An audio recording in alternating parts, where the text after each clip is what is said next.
Hello, welcome to Econometrics Melody. In this video, we will discuss about the central limit theorem. And by the help of central limit theorem, we are going to identify the distribution of the sample mean. And in our earlier video, we have seen that the expected value of the sample mean is equal to the mu, and the variance of sample mean, this is equal to sigma square divided by n, where mu and sigma square, they are the population parameters. In case of population, the defining attributes or the numerical characteristics, they are termed as parameters, while for the sample they are called as statistics. And the mean is represented by x bar in case of sample, while it is represented by mu in the population. Similarly, the variance is represented by s square in the sample, and it is represented by sigma square for the population. So for the n independent random variables, we sum them together and divide it by n in order to calculate the mean, and each of the x, they are independent random variables. And for the population, the standard deviation is the square root of the variance, while for the sample, generally the square root of the variance of the estimate, that is called as the standard error in case of sample. Now let's see another important topic, that is called as independent and identically distributed random variables. This term is quite often used in statistics as well as econometrics, and they are denoted by IID, independent and identically distributed random variables. So we have already seen about the independent random variables. In case of probability, two events A and B are independent if the probability of their intersection is equal to the product of their individual probability. Similarly, two random variables A and B are independent if we are able to express the expectation of AB as the product of their individual expectation, and this also implies that the covariance between random variables A and B is equal to 0. Identically distributed random variables, this implies that the random variables x1 all the way to xn, they are identically distributed when they have the same distribution with the same mean and variance. So in case of independent random variables, we can write the variance of the sum is the sum of their individual variance. And for identically distributed random variables, they have the same mean and variance for all the random variables. So in our earlier video, we have seen that the expected value of the mean is given by mu, which is equal to the mean of the population, and the variance of the mean was given by sigma square divided by n, where sigma square is the variance of the population. So we have calculated these two statistics, but we did not know anything about the distribution of the mean. So in today's video, we will first talk about the central limit theorem, and by the help of central limit theorem, we are going to identify the distribution of the sample mean. Now let us assume that the random variables x1, x2 all the way to xn, they are independent and identically distributed random variables, and we are constructing a variable y, which is again a random variable. We take the sum of independent and identically distributed random variables. So let us calculate the expected value of this variable y. So this is equal to, and we know that expectation of the sum is equal to the sum of the expectation. And as the random variables are identically distributed, therefore the expectation of each of them is equal to mu. And we have n such random variables, so this is equal to n mu. Similarly, let us calculate the variance of y, and we know that variance of y is equal to, and if the random variables are independent, then in that case the variance of the sum is equal to the sum of the variance, because their covariance, the covariance of the possible pairs, they are equal to 0. Now let us apply the identically distributed property. As the random variables are identically distributed, so each of these random variables, they have same variance. Therefore, variance of y is equal to, there are n such random variables, so this is equal to n sigma square. Now let us state the central limit theorem. So according to central limit theorem, when n is large, that is for large n, the sum of independent and identically distributed random variable, that is approximately normally distributed, and we have calculated its expected value or mean is n mu, and its variance is n sigma square. So this is our central limit theorem.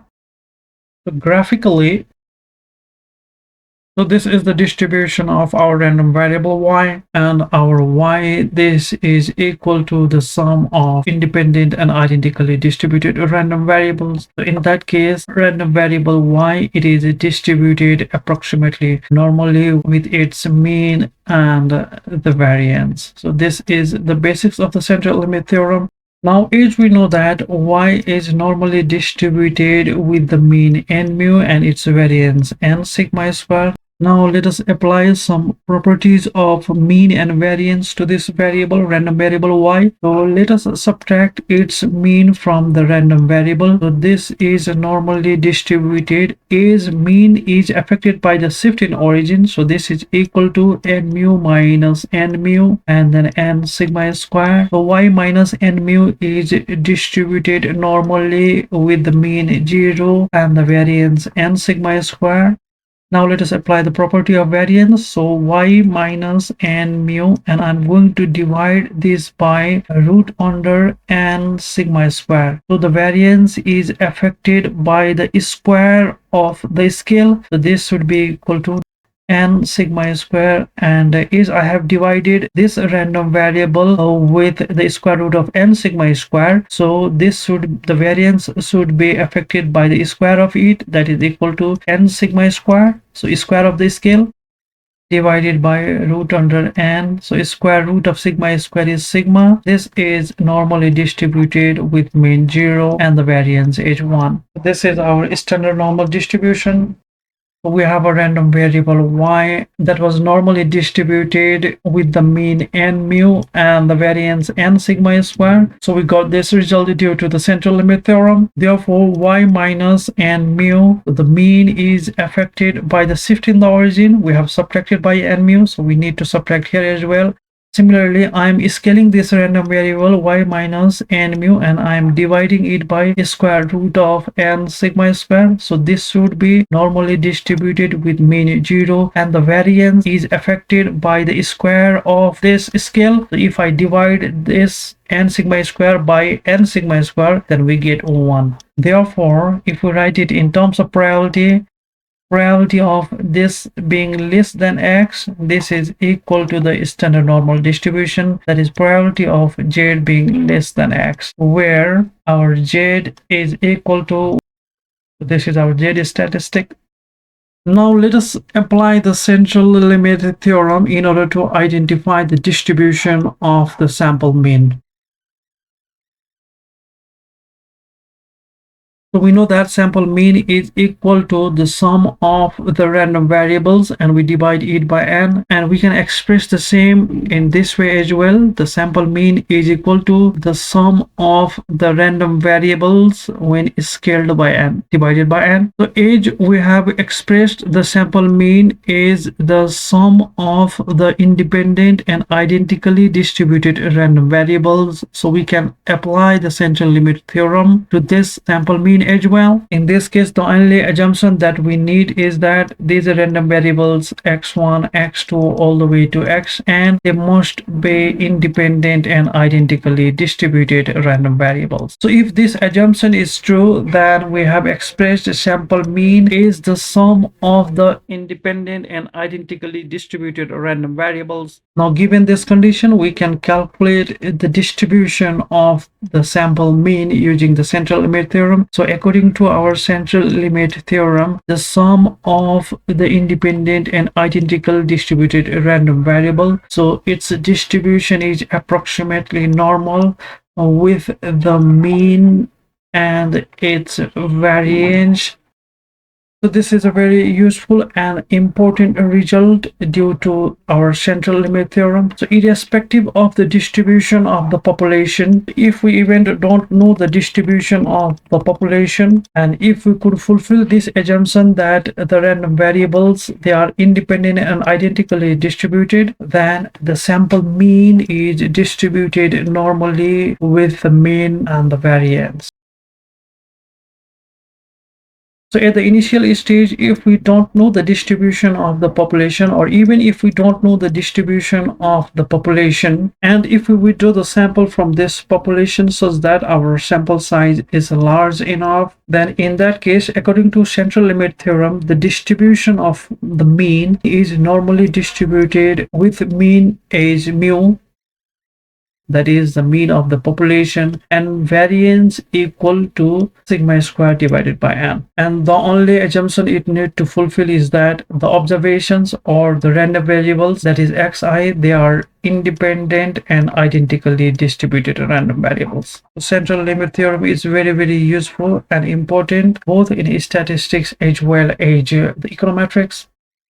Let us practice once again. Now, according to central limit theorem, we found that for large n, and if the random variables are independent and identically distributed, then mean is normally distributed with mean mu and variance sigma square divided by n. And applying the property of mean is affected by the shift in origin, so this should be equal to, now let us scale this variable x bar minus mu with the square root of sigma square divided by n. As we have scaled this by this factor, this should be affected, the variance should be affected by the square of this factor. So we divide this entire term by sigma square by n and it cancels out. So this is normally distributed with mean 0 and the variance 1. This is our standard normal distribution, and in standard normal distribution, this is symmetric. The mean is 0 and the variance is 1.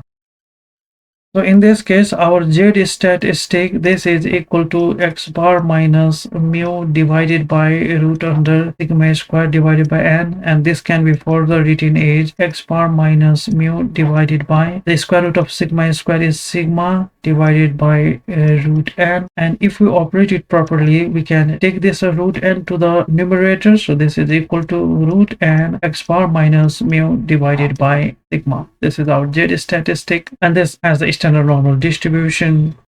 Therefore, probability of, let us write it as x bar minus mu divided by this part is less than x. This is our standard normal distribution. This is equivalent to probability of z is less than x. So our z statistic, this is equal to x bar minus mu divided by sigma root n. This can also be written as root under n x bar minus mu divided by sigma. This has a standard normal distribution with mean 0 and variance 1. If we know the population variance, then we use this formula, and if we don't know the population variance, then in that case we estimate using the sample, and in that case our z statistic, it turns into our t statistic, and the formula is given by x bar minus mu, and we divide it by s root under n. This can also be written as root n x bar minus mu divided by s, and this is our t distribution with n minus 1 degrees of freedom.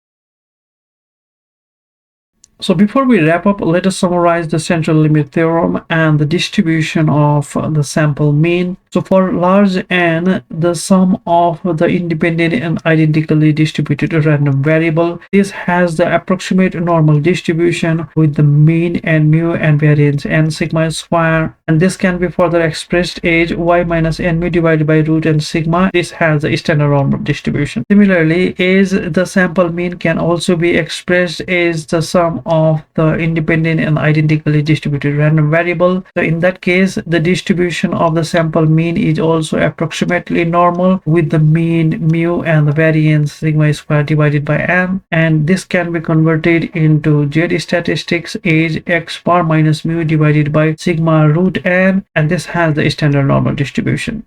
So in this case, if our y is a Bernoulli random variable, then in that case expectation of y is equal to np, and then the variance of y, this should be equal to np1 minus p, and we can substitute it.